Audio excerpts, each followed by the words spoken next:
Good morning, good afternoon, good evening, wherever you are in the world. This is REGANELITE here. Hello, everyone. Welcome to Prime Minister's Questions here on the 9th of July 2025. Hope you guys are all doing well. We're going to be covering Prime Minister's Questions, and I'll give my thoughts and reactions as we go along. If you guys are joining me, it is really appreciated. We are live on youtube.com/REGANELITE and on twitch.tv/REGANELITE1. Just take a moment or two before it goes over. In fact, I'll take you guys straight over there now. We are just waiting for the speaker to stand up, and once he does, we will go. We'll begin. The Prime Minister's Questions will begin. Just making sure, definitely on the time there. Good afternoon, Akismad. Hope you are doing well. Just a reminder, we got Snowflake Watch later on tonight at 8 o'clock. Just for reference as well. I wonder how much what's the discussion is going to be today. Is Kemi going to actually get better at Prime Minister's Questions and it looks like Rachel Reeves is probably not going to be crying. I don't know if that's going to be used as a pot shot of some sorts Kemi is going to do. I really hope that Reform do not get to ask questions, but then again, you know, we'll have to wait and see, obviously, on that. Question number one, please, Mr. Speaker. Okay, Minister.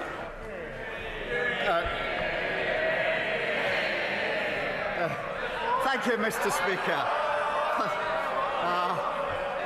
Thank you, Mr. Speaker. On Monday, we mark the 20th anniversary of the despicable terrorist attacks on 7/7. The painful memories of that dark day are deeply ingrained. 52 people were murdered, many more were injured. We thank our emergency services who ran towards danger with true bravery and send our deepest condolences to the victims, the survivors and bereaved, and all those forever affected by that appalling day. May I also extend our deepest condolences to the family and friends of Lord Tevitt. We remember his profound courage in the face of terrorism and a fierce devotion to his wife, Margaret. May he rest in peace. Mr. Speaker, we also mark the 30th anniversary of the genocide at Srebrenica. We remember those lost and redouble our efforts to fight hatred and intolerance wherever it exists. Mr. Speaker, I'm delighted to welcome President Macron to the United Kingdom.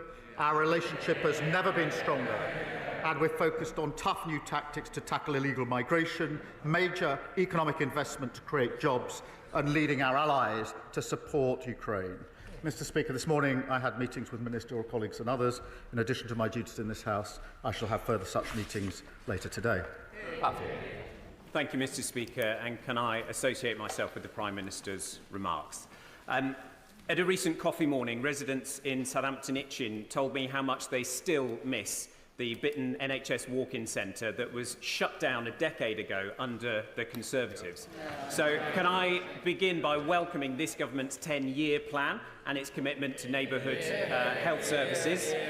And as we put this plan for change into action for my local residents, does the Prime Minister agree that Bitton is an excellent location for the first new neighbourhood health centre? Well, I pay tribute to him for making the case for his constituents, and I know the Health Secretary will give it every consideration. Mr. Speaker, the 10-year plan will establish neighbourhood health centres in every community, and that'll make a massive difference, starting in the places where the need is greatest and life expectancy at its lowest. Mr. Speaker, I'm proud that we promised 2 million extra NHS appointments in the first year of a Labour government, and we've now delivered £4 million. You can brag about it all you want, but strikes are coming, that's for sure. What about the genocide in Gaza, Mr. Starmer, says DJ Mardimu on Twitch. Yes, absolutely, of course. Good to see you there, DJ. Hope you're doing well. And Doc Davis there in the chats. And we shouldn't forget that the record investment that made that possible in the budget was opposed by all the parties opposite. Leader of the opposition, Kemi Bedro. Mr. Speaker, can I echo the Prime Minister's sentiments about the horrific terrorist attack of July the 7th? I was pleased to be at the commemoration service on Monday, and in particular, our thoughts are with the families of those who lost their lives, those who had to go on without their loved ones. And Mr. Speaker, I would like to pay tribute to Lord Tebbit, who died yesterday at the age of 94. He was a man of iron integrity and conviction, who by his efforts helped to save our country from the chaos of the 1970s. We all owe him so much. Mr. Speaker, in their manifesto last year, Labour promised not to increase income tax, not to increase national insurance, and not to increase VAT. Does the Prime Minister still stand by his promises? Yes. That was quick. Mr. Speaker, it is rare. It is rare, yes. It is rare that he's able to give a clear answer, but I'm glad that he has done so, because he also promised, in fact, he boasted that he solved the doctor strike. But only a Prime Minister who was so weak and giving 28% pay rise to doctors, only now we see that they're still voting to strike again. He folds in every negotiation and claims that it is a triumph. Yes, he does. And we saw at the budget, Mr. Speaker, more promises. The Chancellor promised that she would lift the freeze on income tax and national insurance thresholds, because in her words, they hurt working people. Is that still government policy? Before I get the Prime Minister's answer on the doctor strike, let's remind ourselves that the situation that they are in are a direct result of the Conservatives and Liberal Democrats over a long period of not giving them the pay rise they need. Yes, the previous Blair government had started it as well. But a lot of the blame on the pay being so divided between what they are supposed to have is a direct result of the Conservatives here. So I won't take any lectures when it comes from Kemi Badenoch when it comes to doctors for that matter. Mr. Speaker, no Prime Minister or Chancellor is going to write a budget in advance. We are absolutely fixed on our fiscal rules. We remain committed to them. We remain committed to our budget, to our manifesto commitments. I realise that sticking to your fiscal rules and your manifesto commitments is a bit unfamiliar to the party opposite, but it's because of the decisions the Chancellor took, that this government has taken, that we can update the House. £120 billion of inward investment into this country since we took office. He's stuttering. He's struggling with this one. Business confidence at a 9-year high. That's longer than the Leader Opposition has been in Parliament. Deloitte this week saying the UK is now the best place to invest, creating 384,000 jobs. What a contrast to the mess that we inherited from the party opposite. Didn't answer the question. Mr. Speaker, there was no clear answer there. The whole House would have heard him fail to rule out freezing tax thresholds. He could say it in the first question, he could promise, but he couldn't this time round. But what does this mean, Mr. Speaker? He's talking about record investment and more jobs. We know that people are losing their jobs. Unemployment has gone up under Labour every single month since it's their year in office. But what does it mean on this issue of tax thresholds? It means that under Labour, millions of our poorest pensioners face being dragged into income tax for the first time ever. Does the Prime Minister think it is right that struggling pensioners should face a retirement tax? Retirement tax. For a Prime Minister or Chancellor to say we're not going to write a budget in advance isn't a Labour thing or a Tory thing. Every single Prime Minister and Chancellor says they won't. We will stick to our manifesto commitments. We will stick to our fiscal rules. This is a language they don't understand, which is why I have to... That's what got us into the problem in the first place. And whilst she comes here every week to talk the country down, that investment, record investment, £120 billion, that will be good, well-paid jobs across the country. And this investment, Mr. Speaker, is foreign investors who can choose whether to invest in this country. They're choosing to invest in this country now because they have confidence in what this government is doing. Mr. Speaker, investors are fleeing the country. They're fleeing the country. He says he sticks to his manifesto promises. They promised not to put a tax on working people, and then we got the jobs tax. And all we have seen is jobs disappearing. Before the election, the Prime Minister promised, and I quote, "not a penny more on your council tax." The Institute for Fiscal Studies says that now council tax bills will rise at their fastest rate in 20 years.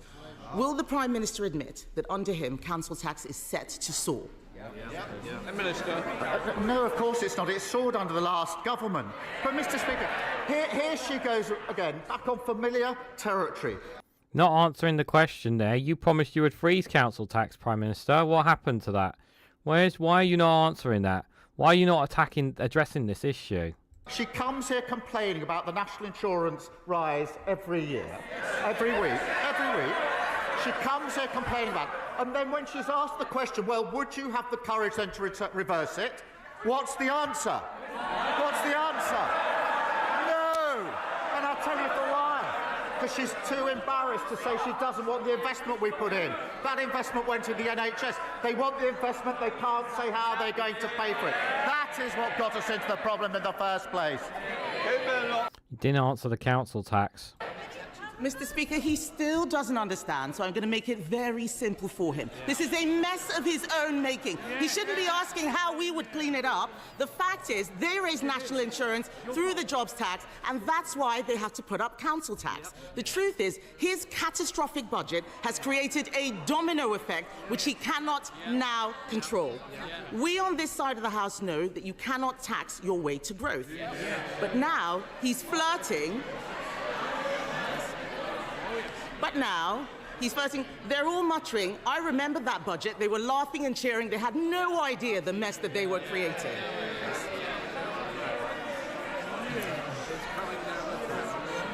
They should go and explain to their constituents about why unemployment is going up. But, Mr. Speaker, what is more worrying is that now he's flirting with Neil Kinnock's demand for a wealth tax. Let's be honest about what that means. This is a tax on all of our constituent savings, on their houses, on their pensions. It would be a tax on aspiration. Will the Prime Minister rule this out? How will that be a We're talking about the wealthiest people in our society. We have over 3 million millionaires. We have huge amounts of people with vast amounts of money in the UK. And we're asking them to pay a little bit of tax here to help compensate. Why not? Mr. Speaker says we shouldn't be asking them for advice on the economy. She's absolutely right about that. We will not be asking for their advice. What we did in the budget was stabilise the economy through the measures taken by the Chancellor. And what has that led to? 4 interest rate cuts. For mortgage holders, that's hugely important. Compare and contrast what happened on the Liz Truss mini-budget. The fastest growth in the G7 in the first quarter of this year. Wages up more in the first 10 months of a Labour government than the 10 years under the Tories. So no, we don't need lessons from them. Mr. Speaker, he says he stabilised the economy. Has he spoken to any farmers recently? Yes. It is time for him to take responsibility for the mess he is making. He has been in office for a year, and all we see is him congratulating himself on what a fantastic job that he has done. Nobody out there believes it. No, not even them. Not even them. What a weak chair. Mr. Speaker, he's congratulating himself. We can compare records. He talks about the fastest growing economy. We left him the fastest growing economy of the G7. We cut the deficit in every year until the pandemic. We got inflation down to 2%. On his watch, taxes are up. Unemployment is up. Inflation is up. And this weak Prime Minister has been forced into a series of chaotic U-turns. Yesterday, Mr. Speaker, the OBR said that our economy is being eroded under Labour. Doctor strikes, tax bombshells, the wealthy leaving in droves. Isn't the truth that under him he is dragging us back to the 1970s? What a pointless question. Mr. Speaker, responsibility. We're responsible for 4 million extra appointments in the NHS. We're responsible for a 10-year plan on the future of the NHS after they broke it. We're also responsible for free school meals being rolled out in a way which has never been done by any government. Breakfast clubs being rolled out, family hubs being rolled out, transport across the country, and migration coming down. We take responsibility. Wait, what? Of that. Migration coming down? Thank you, Mr. Speaker.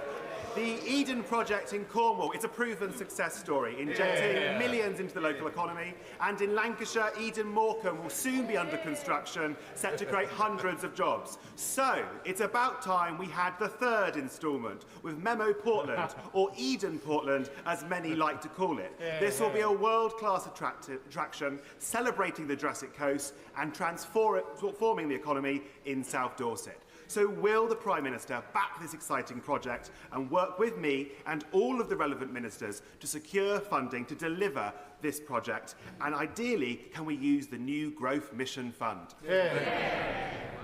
Well, look, I thank him for highlighting this exciting proposal, and he's a fantastic advocate for Portland and South Dorset. The Eden Portland is a hugely exciting project. I can't confirm funding allocations yet, Mr. Speaker, but our £240 million Growth Mission Fund should support transformative projects that give local leaders real investment to deliver real change. And I know he makes a compelling case in relation to the fund that's been set out. Sir Ed David, Leader of the Liberal Democrats. Thank you, Mr. Speaker. Can I associate myself and my party with the Prime Minister's comments about the horrifying terrorist bombings of 7/7 here in London? Our thoughts are with the victims, their families, and our amazing emergency services. And can I also join in the condolences to the family of Lord Tebbit? He was a man of service in the RAF, in politics, and as a carer for his wife, Margaret. He will be greatly missed. Mr. Speaker, after years of Conservative neglect, the special education needs system is in desperate need of repairs. But with parents understandably worried, we already hear Labour MPs planning another rebellion. So can I offer the Prime Minister this? If he genuinely wants to fix the problem and not strip away the rights of children and parents in some cost-cutting exercise, then we have 72 votes to help.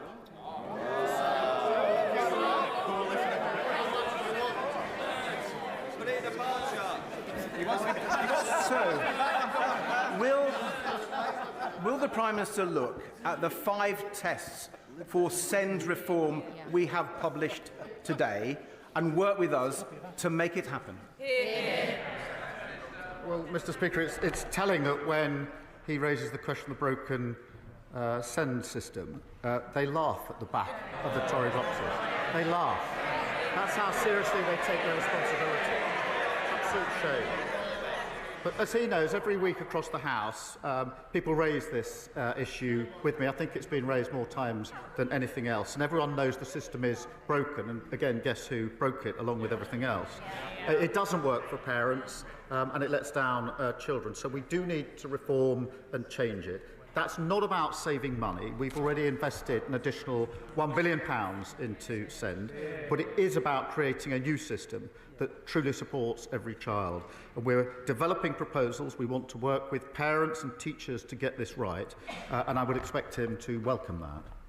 Sir Ed Davey. Well, I thank the Prime Minister for his reply. We want to work across the House to fix the mess that Lay live. We don't want another welfare-style mess this time. We've got to fix this properly for parents and children. Mr. Speaker, the Conservative government badly undermined the security of our borders by ripping up the returns agreement that allowed us to send migrants back to Europe.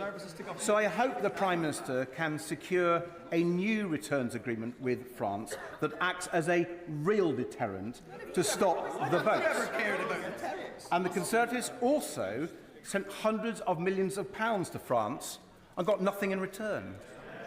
Does the Prime Minister agree that any new funding to the French government must be conditional on them agreeing a returns deal and doing their bit to stop the votes? Mr. Speaker, we're working closely with the French on this issue. We'll only provide funding that delivers for our priorities. We are working closely. We share information to a much greater extent than was the case before. We've got a new specialist intelligence unit at Dunkirk, and we're the first government to persuade the French to review their laws and tactics on the North Coast to take more effective action. I'll be discussing this at meetings with President Macron both today and tomorrow. Yeah, obviously there's still more. There needs to be more hashed out in that discussion. But I agree that we should not. That what sorry, Davey is saying there about money being allocated. We should not be giving money to the French if they're not doing anything about it. But it seems like from based off, I don't know how many of you saw in the video footage of French police have stuck the knife into one of the migrant boats, migrant dinghy boats that wasn't too far out to shore. That they are finding new tactics to be able to stop them. Of course, we don't want any of this. The obvious solution is safe and legal routes. But obviously, I don't like the fact that taxpayer money is being wasted like this. But unfortunately, this is the direction that we are going. Thank you, Mr. Speaker. In light of recent events, could the Prime Minister update the House on the work of the COVID Corruption Commissioner? And does he agree with my constituents in Rugby, Bulkington and the surrounding villages that there should be no place in public life for people who exploited the pandemic and defrauded the taxpayer to line their own pockets? Yep, well said. My honourable friend makes a powerful point, and I hope it was heard on the benches opposite. It's an absolute scandal that failed PPE contracts were handed out by the Conservatives at taxpayer funds of £1.4 billion. We're focused on getting our money back. I can confirm the Commissioner is now investigating fraud involving bounce back and business support loans, and we will continue to go after the fraudsters, the drifters and the con artists, no matter who they are or where we find them. Nigel Farage. Oh, for God's sake! Thank you, Mr. Speaker. He's here, guys. He's actually here. The main reason this country decided into this way. Some of you want to get in a little later. If this takes forever, you won't get in. Nigel Farage. Thank you. The main reason this country wisely voted for Brexit back in 2016, and that included millions of Labour supporters, is because we wanted to take back control of our borders so that we and we alone could decide who comes and settles in our country. Does the Prime Minister understand that that demand today is even greater than it was back in 2016, and that we demand, the country demands, that you say to the French President, will you shut up? You say to the French President, we will not accept undocumented males across the English Channel, and that you are not dictated to by an increasingly arrogant, anti-Brexit French President. Look, whatever you think of Nigel Farage, telling him to shut up is not helpful. Okay, I don't want him talking any more than you guys do, but he's been called to speak. Telling him to shut up was incredibly rude. Okay, come on, guys. I would like nothing more than to shut him up. But please, guys, come on. Mr. Speaker, we are fixing the mess that we inherited. We are working with other countries to ensure that we take the measures necessary to stop people crossing the Channel. They are serious answers to serious problems. His proposal for 10 years, wagging the Tory dog, has been to break everything and claim that's how you fix things, to stick two fingers up at your neighbours and then expect them to work with us. And he votes against the Borders Bill, which gives more powers to our law enforcement to deal with security at our borders. And Mr. Speaker, the reason for that is he has no interest in fixing the problem because he wants to milk it and exploit it. That's the truth about him and his party. Well, very good answer. Thank you, Mr. Speaker. From homelessness to child poverty, so many of the challenges that I see people facing in Exeter can be traced back to early years. So can I welcome how this government is rebuilding on the legacy of Sure Start, so cruelly dismantled by the party opposite? Yeah, Sure Start is a very good thing, guys. Don't worry about it, DJ Martimu. There's always somebody popping in there, putting that in. Just ignore it, DJ. And can the Prime Minister set out what difference this will make to family services in Exeter? This is a good policy for Labour, this one. I'm grateful to him, and I've discussed it with him before. He's a brilliant champion for Exeter. Mr. Speaker, every child should have support to realise their potential. and the party opposite tore up Sure Start and took it out of our communities, an act, in my view, of vandalism that abandoned families and deepened inequalities. Mr. Speaker, we're delivering 1,000 Best Start family hubs across the country. That's in addition to free childcare being rolled out and expanding free school meals. That's the change the Labour government makes. Jim Ramsey. Thank you, Mr. Speaker. Growing numbers of people are joining calls for a wealth tax on the super rich, including former Labour leader Lord Kinnock and today a former First Minister of Wales, and it transpires the Chancellor herself when she was in opposition. So will the Prime Minister stand by his promise that those with the broadest shoulders should carry the largest burden? And can he clarify that that means the ultra-wealthy, not disabled people, the poorest, and children with special educational needs? Mr. Speaker, I'm really not going to take advice from a party that put forward £80 billion of unfunded commitments at the That's bullshit, and you know it. last election. That's the sort of thing that got us into the problem. That's bullshit again. He's lying because it's all read out in their Green Party manifesto, so he's blatantly lying here. In the first place. Mr. Speaker, we can't just tax our way to growth. We need to ensure that we put in place the necessary measures. We're putting in place planning reforms, Mr. Speaker, to drive growth. He voted against it and they voted against it.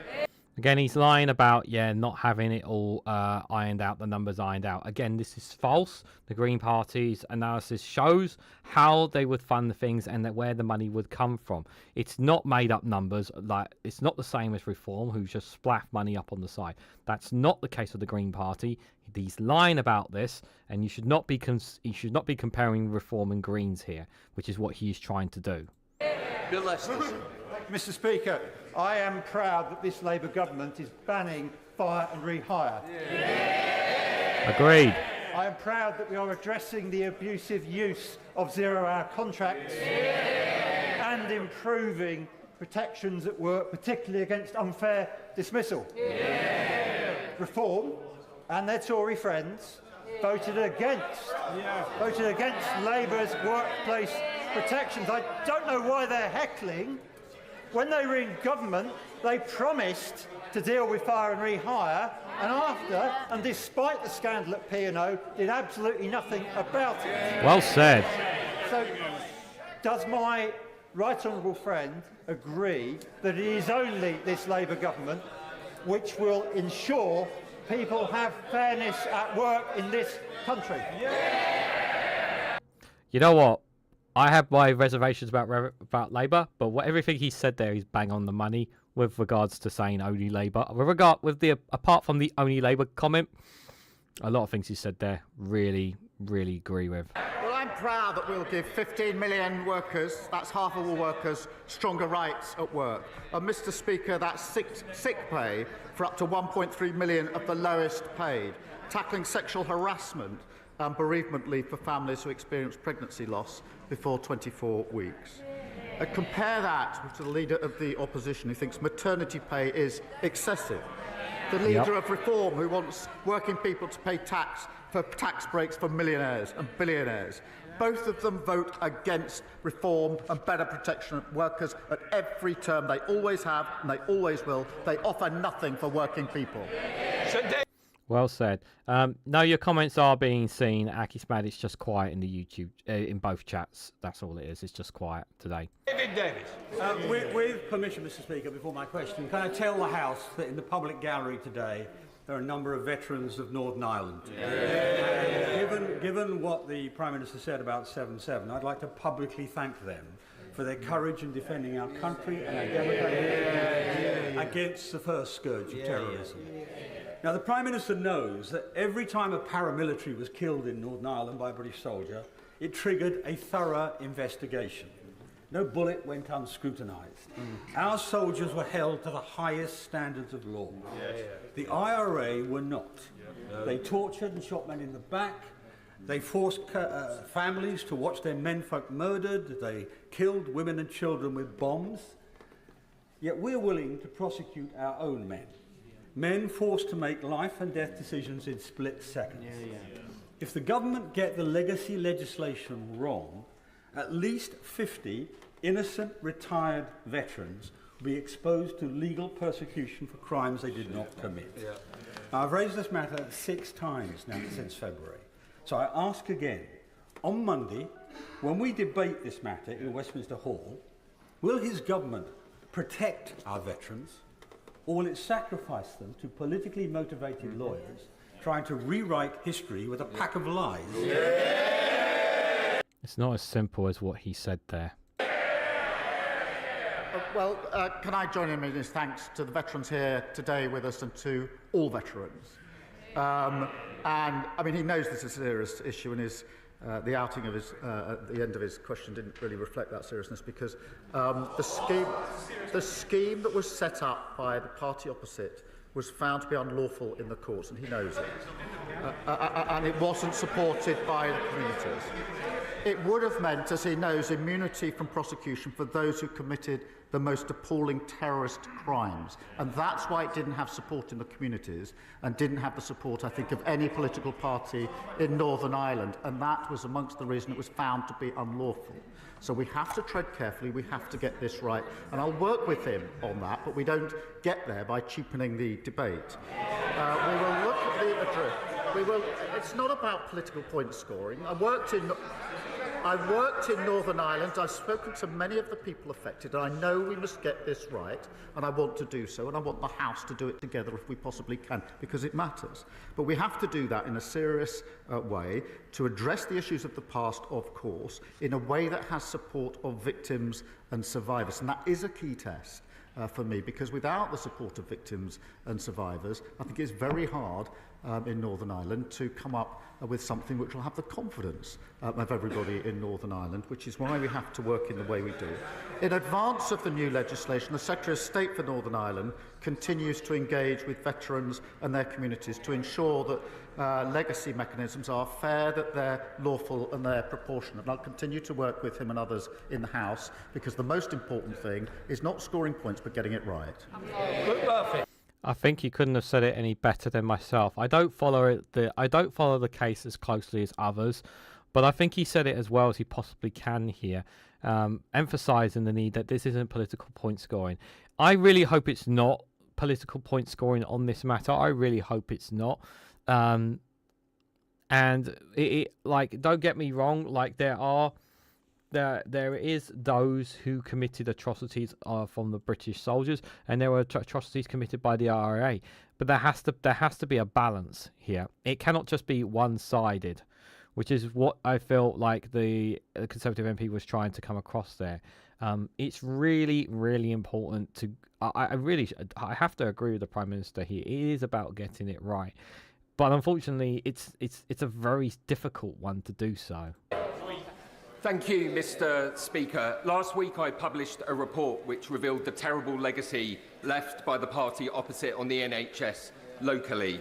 Kids in Basingstoke waiting 210 days following a referral for access to mental health services, 3 times the national average. So I welcome the publication of the 10-year plan last week, led by the Prime Minister, to be delivered by a Labour Health Secretary, made possible by a Labour Chancellor.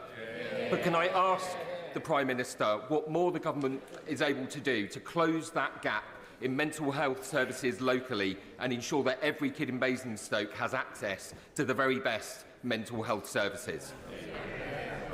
Just before he answers, Akishban says, like any conflict, the veterans shouldn't be held responsible unless they are guilty, but the ones who gave the orders should be.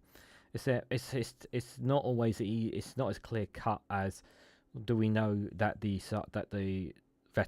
officer gave the order, or it was done by the actions of the soldier on it. It's difficult. It's not always as straightforward as I'm sure you understand on it. But hello, Chatty Rad. For some reason, are you not? I don't know why his messages are not appearing. I'm just going to switch it to all messages just in case I don't see all the messages. Ah, there we go. For some reason I wasn't seeing his. No accountability for Bloody Sunday, Ballymurphy and Spring Hill. Only civilians were shot, including 2 priests killed while administrating a last rites, says Chatty Rat. Again, I don't know enough about it to comment on it, so I can't say that. But I do agree that it needs to be fair. There needs to be justice for the victims more than anything on the matter there. Well, I thank him for that. The party opposite failed to give children the support that they need. The 10-year plan that we've put forward will rewire our NHS and transform mental health services. 85 dedicated mental health A&E departments giving 24/7 support, specialist mental health professionals in every school and college, benefiting 1 million young people this year alone, and an extra 8,500 mental health staff to tackle long waits. And that is only because of the decisions that we took to invest in our NHS, decisions that they oppose. Jess Brown-Fuller. Thank you, Mr. Speaker. I'm going to add to the many calls that this Prime Minister has already heard about the broken SEND system. I met with head teachers and SENCOs in my constituency of Chichester last week. They all told me the same thing, that the SEND system is broken, it's adversarial, parents are at breaking point, there are not enough spaces in specialist schools, and the EHCP process is long, it's harrowing, and it's often degrading. Now, I know the government are exploring their options, but will he take the Liberal Democrat calls to introduce a national body for SEND so that we can end the postcode lottery and fix this problem for good? Well said. Well, I thank her for raising this issue, and I know it's of concern to her and to many people across the House. The system we've got is broken. It's not serving anyone well. We've got to reform it, and I set out in an earlier answer the steps that we are taking. We will share those with the House, and I hope that we can get the greatest support possible for the reform that I think everybody here knows has to happen. Catherine Fuchs. Thank you, Mr. Speaker. I'm delighted at the spending review commitment of £445 million for Welsh Rail. A new station at Meigren-Undy will take cars off the congested M4, offer greener journeys and open doors for local residents without a vehicle to get jobs. And it's great value for money due to the track and infrastructure that's already in place there. Does the Prime Minister agree with me that Meigren-Undy is an excellent candidate to be the first Burn station built so it can start serving local people? Yeah. Well, it's so good to see strong Labour MPs standing up for Wales and her constituency. She makes her case. I can't confirm the plans yet, but we will consider recommendations from the Burns Commission, which includes a proposal for a new station in her constituency. And I'm delighted, Mr. Speaker, just this week we set out a major road and rail schemes across the country, the A66, Newark Bypass, Midlands Rail Hub, creating tens of thousands of jobs, new homes and better journeys for millions of travellers. I really hope the station does get approved, because I do want to see more infrastructure. Obviously, I want to see infrastructure built in all parts of the UK. But obviously right now, Labour are not very appealing right now in Wales because they've been in power for a long time. But obviously if it does go ahead, I'll be very happy for them, because anything to help get people off cars and onto trains would be a good thing. I just wish obviously trains weren't so expensive though. Thank you, Mr. Speaker. In the past few weeks, I've spoken to 5 people from my rural constituency of North Devon who have been forced to remove their own teeth with pliers or with amateur surgical kits bought online because they are unable to find an NHS dentist. Horrible. What would the Prime Minister say to those people, Mr. Speaker? And when will the government banish this dentistry crisis to the history books where it belongs? Yeah. The reality is, and before even the Prime Minister stands up, I've got to be absolutely brutally honest with you guys. It can't be fixed overnight. Like, it just cannot be fixed overnight. This dental crisis cannot be fixed overnight. I know it's not fair for me to say this. And I know the poorest in society cannot afford private dental care. And I know it's not fair. I know it's unfair right now the NHS is in the crisis that it's in. And I really am sorry that people are in this situation. But if for Labour to get it right, it's going to take time. And I know people don't want to hear that. But that is the sheer reality. They cannot fix the dentistry crisis overnight. I know they've been in power for a year, but again, it's something that's going to take time, and I'm really sorry to say that, but you know, I'm afraid. I wish there was something that could be done to fast track these issues. I really wish they would, but this is something that they are. I generally believe Labour are trying to work on as quickly as they possibly can. Well, Mr. Speaker, another shameful legacy from the party opposite, with 1 in 4 adults struggling with NHS care and tooth decay as the most common reason for hospital admissions for children aged 5 to 9 under their watch. We are fixing this, Mr. Speaker, and I can set out what we're doing. We're rolling out 700,000 urgent and emergency appointments. We're reforming the dental contract and recruiting more dentists and newly qualified dentists to practice in the NHS for a minimum period. All of that only made possible because of the investment we put in the budget, which they all opposed. Again, this is going to take time. I just urge people to be patient with around the dental issue. Rightfully so, people have it understandable to be upset about it and wanting action on this soon. I totally understand that. Totally understand that frustration. But again, it's something that's going to take time. Thank you very much, Mr. Speaker. Tax evasion, money laundering, illicit goods, illegal working all undermine our high streets like Freeman Street in my own constituency, undermine local business confidence and challenge community cohesion. That's a reality around the country because of the explosion of vape shops, fake barbers, Harry Potter shops, American candy stores. Will the Prime Minister commit to working with his cabinet to bring in a national strategy to tackle the scourges of the high street and restore high street confidence? This is something that as somebody who's worked in retail for a very long time, I really want these shops dealt with. I want these shops dealt with. We want proper shops. We want local businesses as well as big businesses. But what we don't want is scandalous ones that are only there just to fill a hub, that are fake and are not paying their fair share of taxes. Those businesses need to be caught out. They need to be shut down and they need to be removed. I couldn't agree more with her. Well, she's right to highlight this issue, Mr. Speaker. In March, we saw a major crackdown against criminals using high street businesses to launder money, and with almost 400 properties securing freezing orders over bank accounts totalling more than £1 million and arresting 35 individuals. There's much more to come, and I thank her for highlighting this really important issue. Yeah, I wish I had more. I wish, there was more to be done about this. No worries, Joe. I hope you have a good day, my friend. It's all good. Chatty Rat says, I was only following orders. It's not an excuse. Soldiers are only obliged to follow lawful orders. Discharging rounds at unarmed civilians isn't not lawful. Yes, Chatty Rat. I don't, obviously, like I say, I don't know the full, I don't know enough about it. And yes, I should look up more on it. So that's why I'm very careful not to criticize too much on something that I don't have a full understanding of. Because, like I say all the time, guys, I don't want to bullshit you guys. Ashley Fox. Thank you, Mr. Speaker. The Prime Minister was elected on a promise to smash the gangs. Yeah. He said he would reduce small boat crossings. He said he would close asylum hotels. Why are all these issues going wrong? I will point out it has been 1 year. Mr. Speaker, we are fixing the problem that they said they'd take control of borders and they lost it. We're working hard with our allies. We want to bring forward more powers for our law enforcement of the borders through our Borders Bill to give them the powers they need to take the job and deal with it. And what did they do? They voted against. A confected argument.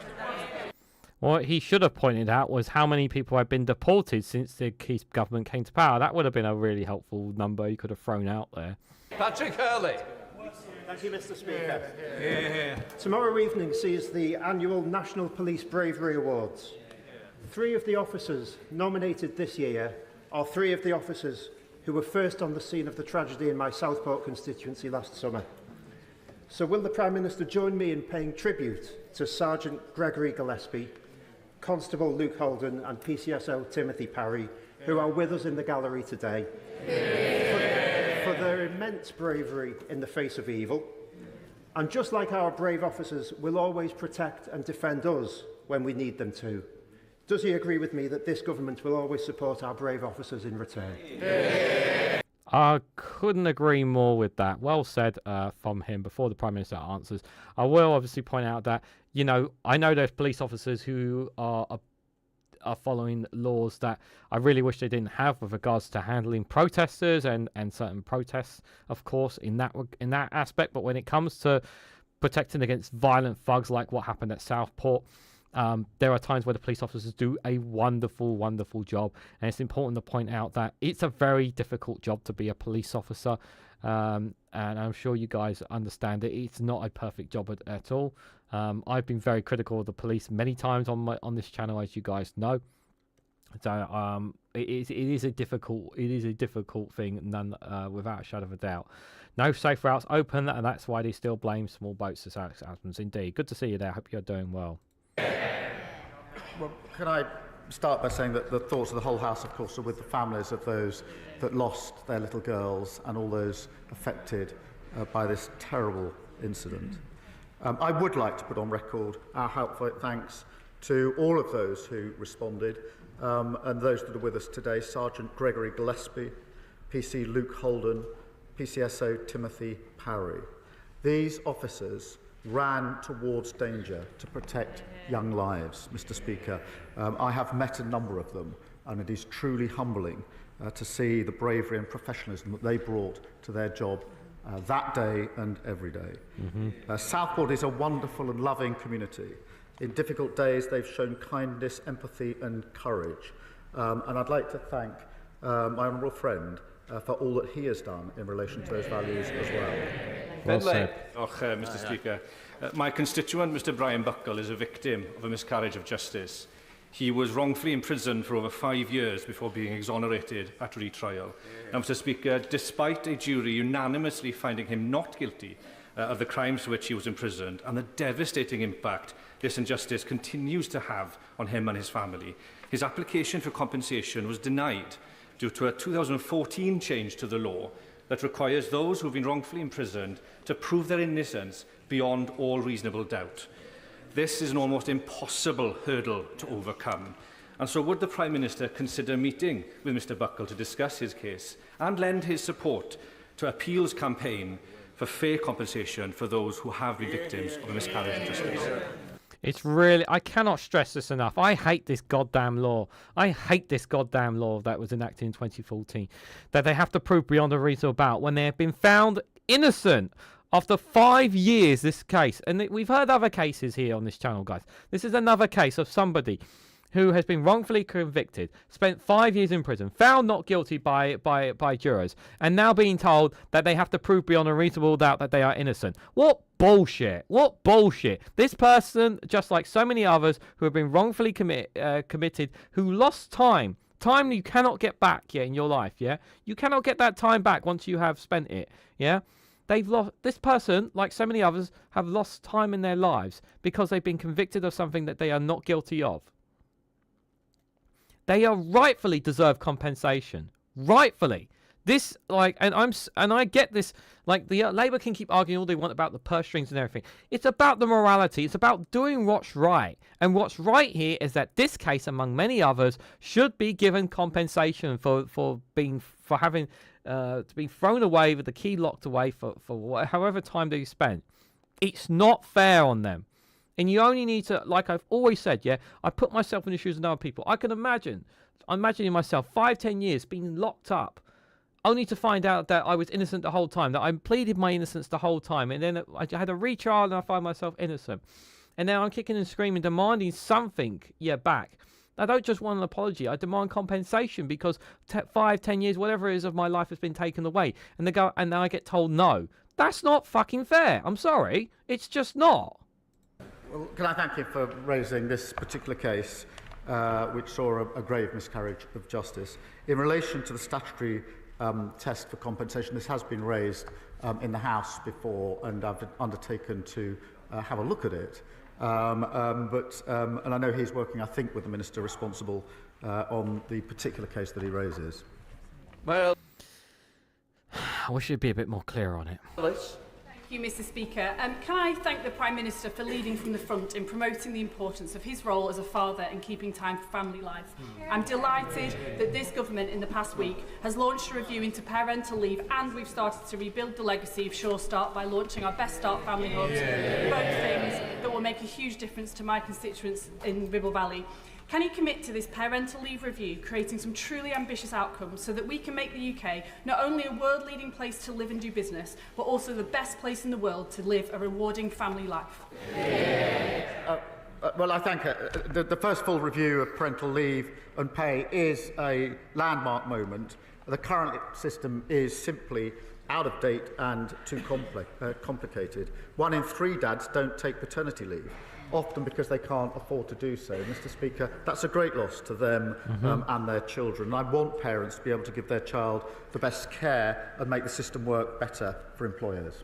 Yep. Final question, Cameron Thomas. Thank you, Mr. Speaker. Following a week of internal conflict, the Prime Minister should be well prepared if he wants to join me this weekend at the Tewkesbury Medieval Festival, which includes Europe's largest reenactment. Or perhaps next weekend he'll don his leather jacket and turn it up to 11 at the Tewkesbury Live Music Festival, hosted by hospitality venues across the town.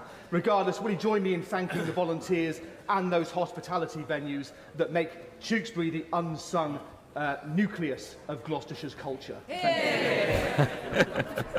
Mr. Speaker, what an invitation. I'm grateful for the invite to join the medieval festival. But if I wanted to see a load of people stuck in the past and fighting each other, I'd probably go to the next meeting of the Shadow Cabinet. Good one. That completes Prime Minister's questions and the nominations. That was a good one there at the end. Medieval captain. Bit of a pointless question at the end there, I will say, to be fair. I thought there were some very good questions there, guys. There were some very good questions.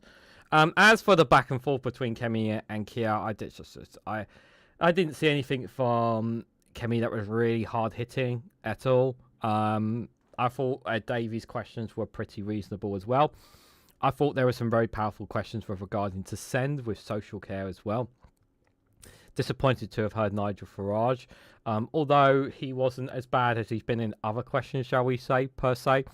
I think Keir Starmer handled his answer quite responsibly. I think he handled that pretty well as well. I thought it was all things considered, I thought the Prime Minister handled himself pretty well for this PMQs here. It was a lot better than last week, that is for sure, I would say.